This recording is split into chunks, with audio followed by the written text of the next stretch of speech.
Olá, eu sou a Carla e está começando mais um programa Papo de Recreio. Vem comigo!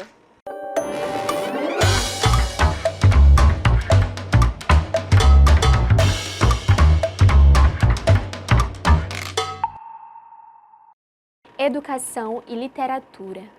Um dos principais objetivos da literatura é dispor ao leitor experiências únicas com a leitura. É um convite à liberdade de expressão e de sentimentos.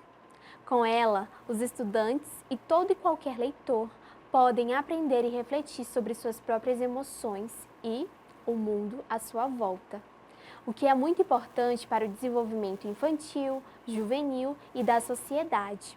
Por isso, abordar o texto literário em nossa rotina é de fundamental importância na formação cidadã. Cientes dessa importância, o nosso programa terá como base as obras literárias solicitadas pelo PAES UEMA 2024. São elas: Primeiros Cantos, do poeta maranhense Gonçalves Dias, Mar Morto, do baiano Jorge Amado e Olhos d'Água, da mineira Conceição Evaristo. O nosso programa convida você a conhecer um pouco mais sobre os autores e suas obras. E para começar, o nosso conterrâneo Gonçalves Dias. Nascido na cidade de Caxias, no Maranhão, em 1823 e falecido em um naufrágio no ano de 1864. Foi poeta, professor, jornalista e teatrólogo maranhense. E até hoje é lembrado como o grande poeta indianista da primeira geração romântica. Trouxe elementos do romantismo ao tema indianista e características nacionalistas à sua literatura. É considerado um dos melhores poetas líricos da literatura brasileira.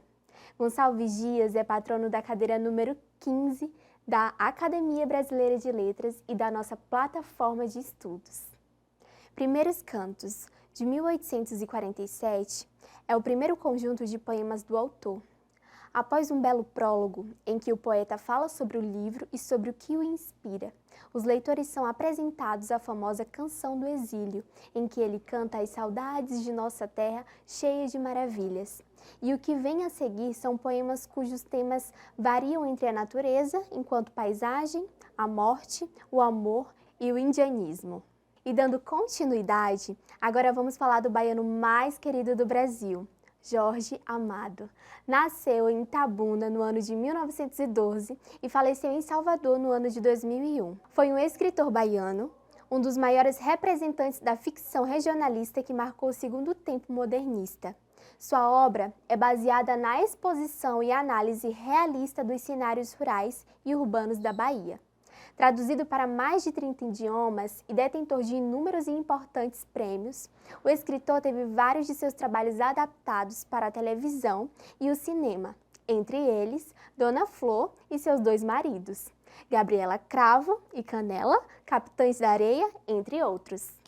Mar Morto, de 1936. Foi escrito quando o autor tinha 24 anos. O livro conta as histórias da beira do cais da Bahia, como diz Jorge Amado na frase que abre o livro. E a frase é uma verdadeira carta de intenções.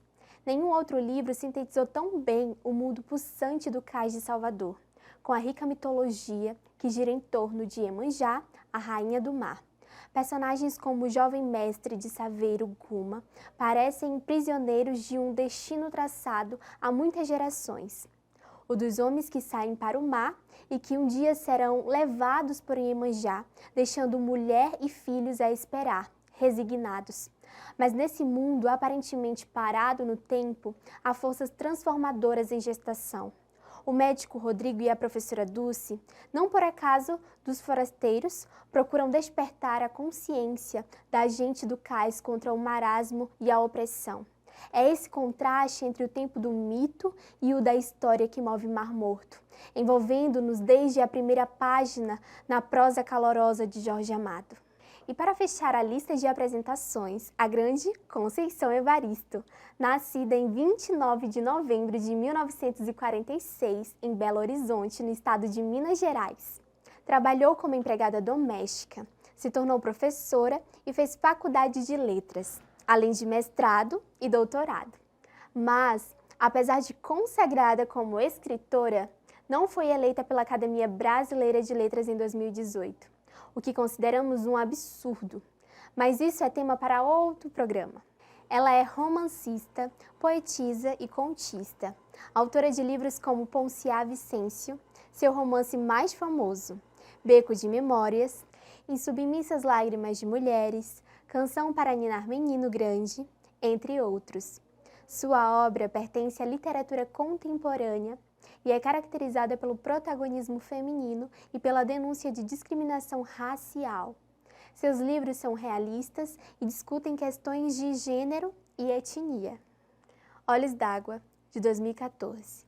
Reúne 15 contos sobre o cotidiano de indivíduos que tentam resistir às mazelas de uma sociedade marcada pelas profundas desigualdades sociais, de raça e de gênero. Histórias de personagens silenciadas pelo racismo e pela imposição econômica. A obra conquistou o 3º lugar na categoria Contos e Crônicas do Prêmio Jabuti em 2015. E aí, gostou? Agora fique com o nosso quadro Papo Reto, espaço dedicado a quem entende do assunto.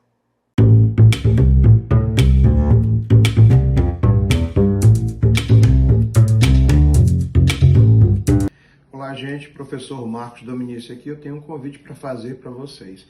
Não sai daí, não. Terminando o Papo de Recreio, a gente tem revisão de obras da UEMA, Paz UEMA. E aonde, professor? Bem aqui na plataforma Gonçalves Dias no YouTube. Estou esperando vocês. Um abraço. Maravilha! Ninguém pode perder a análise das obras da nossa plataforma. Vamos descobrir mais informações? Tá na hora do Papo Nota 10.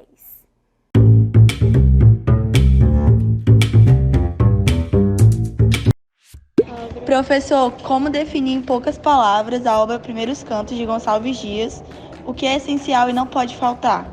Sobre a obra Primeiro Cantos, é interessante a gente perceber que é poesia. O que é poesia? Poesia é aquilo que a gente precisa para viver, né?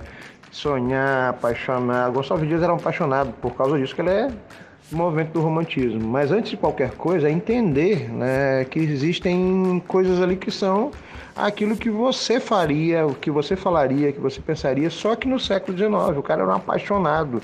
O cara tinha paixão pelas coisas. É mais ou menos isso que vocês são hoje. Então, a dica entendam, façam a interpretação dos poemas e se divirtam com eles. Falei, professor Dominici. Em Mar Morto, Jorge Amado apresenta um vocabulário comum a quem trabalha no CAIS, beleza? Tem alguma dica de 3 pontos sobre a obra que não pode ficar de fora de uma análise? Toda uma linguagem mais simples e fácil de entender, mas levar em consideração que essa obra foi escrita no início do século XX, né? Então tem todo um contexto da época, mas não é muito diferente, levando em consideração que quem era pobre, quem era pescador, quem era simplório naquele período é a mesma pessoa que é hoje. A diferença, né, é um período histórico, mas que você se identifica bastante. O que não pode ficar fora dessa análise de Mar Morto é você entender que é uma literatura para povo, falando sobre povo, entre outras coisas. Tipo, algumas séries, alguns filmes que vocês assistem, ou novelas que vocês assistem, que falam sobre gente, que pode ser nós, que pode ser a gente mesmo. Qual estilo literário predominante na obra Olhos d'Água? Bom, sobre Olhos d'Água, eu vou ser bem sincero, é uma das minhas paixões dessa temporada. Por quê? Porque é uma obra contemporânea. Fala sobre a mulher preta, a mulher da favela, a mulher da comunidade, né? Seus amores, suas dores, suas tristezas, seus anseios, sua esperança. Então você está falando de uma obra que pode ser a tua mãe, a tua tia, você mesma. Então é digerir. É uma obra que eu sugiro, leiam. Olha, gente, tem uma dica para vocês. Tem uma análise completa, bem crítica, que a gente preparou aí das obras literárias do Paz da UEMA. Né? E está disponível onde? Aqui na plataforma Gonçalves Dias. Né? É só ir lá e acessar. E sucesso na prova. Né? As obras são gostosas, são fáceis, são interessantes. É só você se jogar de cabeça. Né? Vale a pena. Ótimas explicações. E aí, gostou do nosso tema? Quer saber mais? Acesse as nossas redes sociais que estão aqui na telinha e fique por dentro de todos os assuntos que bombam do Recreio, a rede social. Boa prova e até o próximo Papo de Recreio. Tchau, tchau! Carmen, você tá pronta? Yeah. Peraí, deixa eu ver o dente O aqui. programa quer convidar você, tá bom? Minha cara, gente, que loucura é essa? 2, 1. Maravilha! Ninguém pode perder a análise das obras da nossa plataforma. Vamos descobrir mais informações? Está na hora do papo Nota 10.